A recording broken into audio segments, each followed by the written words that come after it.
Society और chit fund company की जानकारी पाने के लिए सब्सक्राइब करें हमारे चैनल को। साथ के साथ हमारी बेल आइकन का बटन दबाएं ताकि हमारे द्वारा बनाई गई हर एक लेटेस्ट वीडियो पहुंचे सबसे पहले आपके पास। तो चलिए दोस्तों, चलते हैं न्यूज़ की ओर कि आज की बड़ी खबर क्या है।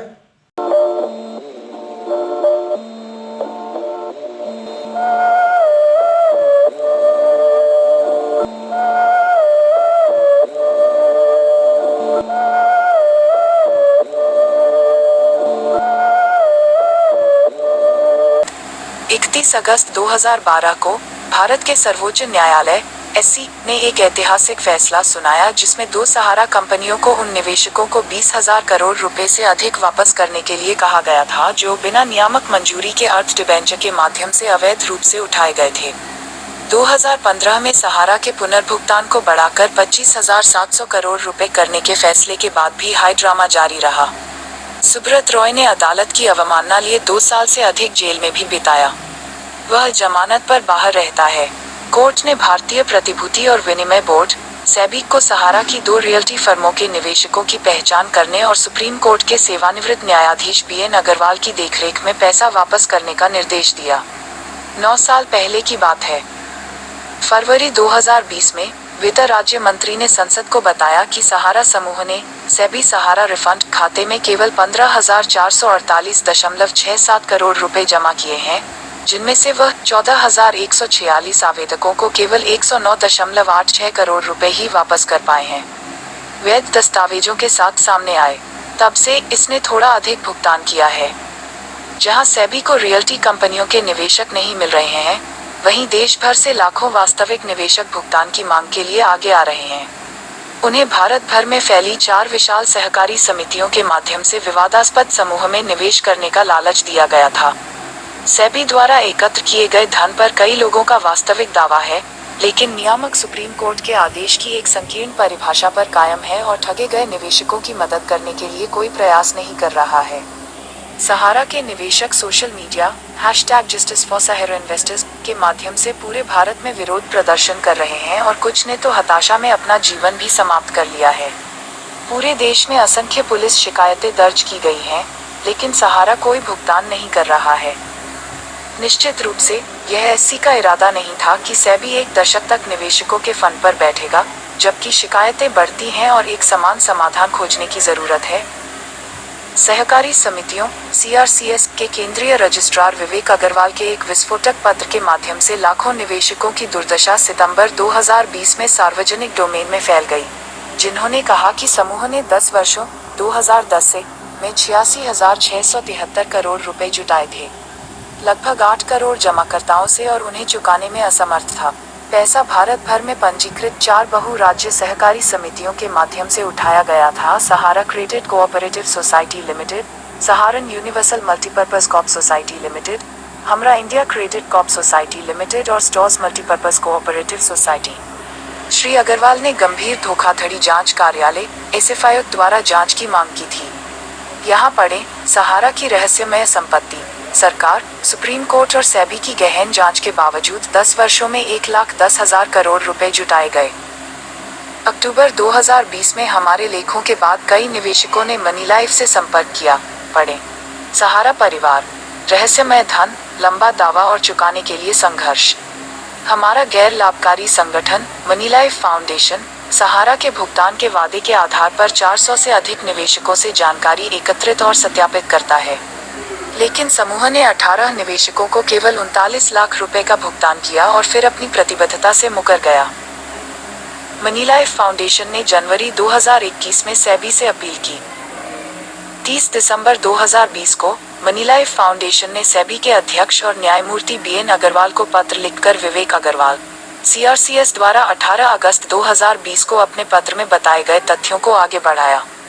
पत्र में उल्लेख किया गया है कि कैसे सहारा credit cooperative society limited, Sahara credit, जिसने 47,245 करोड़ रुपए की जमा राशि जुटाई है, उसने सुब्रत रॉय को 2,253 करोड़ रुपए का अग्रिम प्रदान किया था, जिसे सहारा रियल्टी कंपनियों द्वारा एकत्रित धन के रूप में सेबी को हस्तांतरित कर दिया गया था।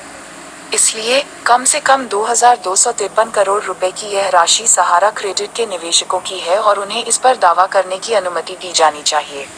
मनी लाइफ फाउंडेशन ने सहारा क्रेडिट के 240 जमाकर्ताओं की एक सूची संलग्न की थी, जिन्होंने पूर्ण दस्तावेज प्रदान किए थे और सेबी के अध्यक्ष और न्यायमूर्ति बीएन अग्रवाल से अनुरोध किया था कि वे उनके दावों पर विचार करें। ऐसी फैसले की भावना और सार को ध्यान में रखते हुए और कठिनाई को देखते हुए वे महामारी के दौरान पीड़ित थे। सेबी ने पत्र को स्वीकार करने या उसका जवाब देने की जहमत नहीं उठाई। पूर्व केंद्रीय सूचना आयुक्त शैलेश गांधी और एक सहयोगी ने सूचना के अधिकार आरटीआई अधिनियम के तहत एक आवेदन दायर किया, जिसे यह कहते हुए टाल दिया गया कि कृषि और किसान कल्याण मंत्रालय के तहत उपयुक्त नियामक क्रेडिट सहकारी समितियां हैं। सेबी को पत्र लिखने वाले करोड़ों निवेशकों को इसी तरह के पत्र प्राप्त हुए थे, जिसमें जिम्मेदारी से ध्यान हटा दिया गया था। आरटीआई के तहत प्रथम अपील दायर करने पर जन सूचना अधिकारी को फाइल नोटिंग के साथ हमारे ज्ञापन की जानकारी उपलब्ध कराने का निर्देश दिया गया। उत्तर दिनांक 11 जून 10 दिन बाद प्राप्त हुआ में कहा गया है कि हमारा ज्ञापन न्यायमूर्ति अग्रवाल को भेजा गया था, जिन्होंने सेबी को सूचित किया था कि सुप्रीम कोर्ट के आदेश में सहारा क्रेडिट के निवेशकों को धन की वापसी के बारे में उल्लेख नहीं किया गया है, इसलिए रिफंड को प्रभावित नहीं किया जा सकता है सेबी उन निवेशकों को। इसने आगे कहा, चूंकि आगे कोई कार्रवाई जरूरी नहीं थी, इसलिए सेबी ने मामले को बंद कर दिया। किसी को उम्मीद थी कि सेबी मामले पर विचार करेगा और रिफंड के दायरे का विस्तार करने के लिए एससी से अनुमति मांगेगा, लेकिन नियामक निवेशकों की मदद करने के लिए खुद को मेहनत करने के बजाय पैसे पर बैठेगा। सेबी के आंतरिक नोटों के अनुसार विवेक अग्रवाल के दावे के विपरीत सुब्रत रॉय द्वारा जमा की गई 2253 करोड़ रुपए की ऐसी कोई राशि नहीं है, लेकिन यह स्वीकार करता है कि 5 जून 2014 और 13 जून 2014 के बीच सेबी के रिफंड खाते में सहारा क्रेडिट द्वारा 571.96 करोड़ रुपए जमा किए गए और जमा की एक सूची है। सेबी का दावा है कि यह ज्ञात नहीं है कि किस क्षमता में जमा किया गया था, क्योंकि क्रेडिट के साथ कोई विवरण नहीं था, जबकि सेबी कम से कम 571.96 करोड़ रुपए प्राप्त करना स्वीकार करता है। यह दावा करता है कि 19 नवंबर 2020 को एसआरसीएस के समक्ष पेश होने वाले सहारा के वकील सहारा क्रेडिट द्वारा सेबी को भुगतान की गई राशि पर कोई प्रकाश डालने में असमर्थ थे। यह भी कहता है कि उसने अब बॉन्ड धारकों को 125.17 करोड़ रुपए का भुगतान किया है और कुछ आवेदन दस्तावेजों के पूरा होने के लिए लंबित हैं। असल में संसद में पिछले बयान के बाद से 16 करोड़ रुपए अधिक का भुगतान किया गया है। सेबी के पास भारी मात्रा में समुद्र में एक बूंद। सेबी का negative sounding note justice Agrawal के सामने रखा गया। एक हस्तलिखित नोट में उल्लेख किया गया है कि जस्टिस अग्रवाल का विचार था कि सहारा क्रेडिट के निवेशकों को पैसा वापस करने के लिए माननीय सर्वोच्च न्यायालय के आदेश के अभाव में सेबी द्वारा निवेशकों को धन वापसी नहीं की जा सकती है, इसलिए मामला बंद किया जा सकता है। न्याय अग्रवाल ने जो कहा और सेबी की व्याख्या के बीच थोड़ा सा लेकिन महत्वपूर्ण अंतर प्रतीत होता है। जस्टिस अग्रवाल का जोर सुप्रीम कोर्ट के आदेश की अनुपस्थिति पर लगता है। बड़ा सवाल यह है कि कौन सुप्रीम कोर्ट का दरवाजा खटखटाएगा और उसे नए तथ्यों और घटनाक्रमों से अवगत कराएगा। निवेशकों के लिए सहानुभूति रखने वाला एक नियामक एक निर्देश के लिए एससी में वापस चला गया होगा, लेकिन सेबी स्पष्ट रूप से परवाह नहीं करता है, जैसा कि इसके नोट के नकारात्मक स्वर से स्पष्ट है। लाइट भाग गई क्या? अजीब तरह से सेबी एक प्रतीत होता है कि दिवालिया समूह से अधिक धन इकट्ठा करने के लिए ओवरटाइम काम कर रहा है।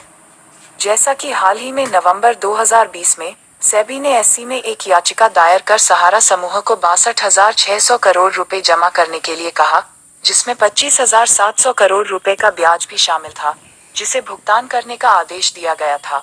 पढ़ें, भुगतान से बाहर रहने के लिए 62,600 करोड़ रुपए का भुगतान करें। जेल।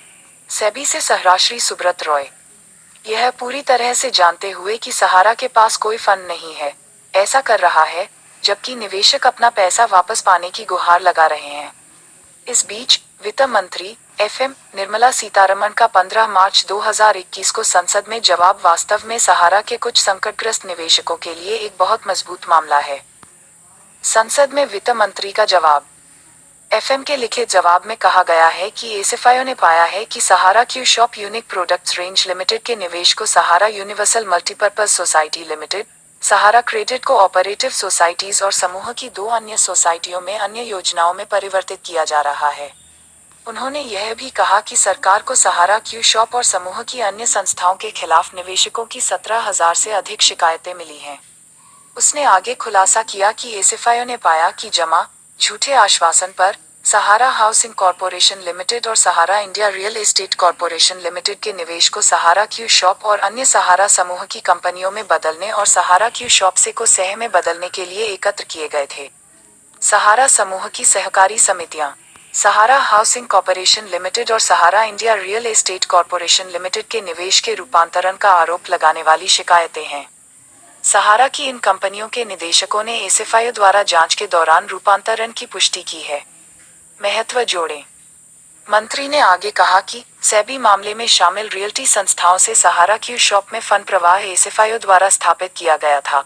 यह स्पष्ट रूप से क्यू शॉप और कुछ सहकारी समितियों के लिए अपना पैसा वापस पाने के लिए एक मजबूत मामला बनाता है। सवाल यह है कि बिल्ली को कौन घंटी बजाएगा?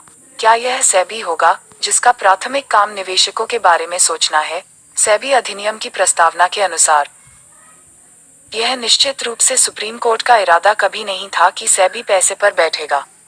इसके अलावा नियामक स्पष्ट रूप से विचारों से बाहर है और एससी के लिए सभी वैध दावों को एकत्र करने और धन वितरित करने के लिए एक समिति गठित करने का समय हो सकता है। आज बड़ा अंतर यह है कि लाखों वास्तविक निवेशक ठगे गए हैं, पहले के विपरीत जब सहारा निवेशक को खोजना असंभव था।